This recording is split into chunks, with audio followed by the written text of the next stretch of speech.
goonadii waa ta 6 bay kusoo baxday markay gashato kulley waxaan dhan waad fidinaysaa laakiin hadda goono lastiig lagu tolay waaye waa dhammaynay waxa kaliya oo inaan idin xasuusiyo aarabay hoosta aniga ma ka laabin maxaa yeelay hoosta waa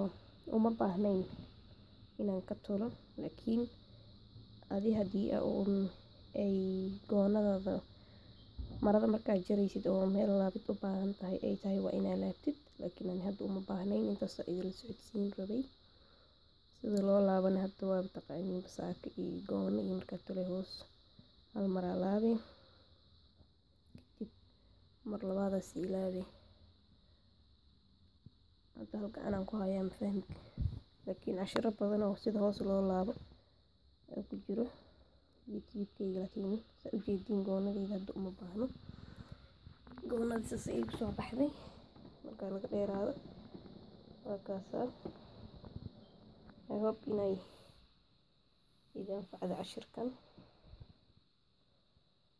kadibna shaatigii baan u tolayaa haddana tomorrow ama mar kale aan kusoo gelin doonaa insha allah. Wassalaamu calaykum waraxmatullaahi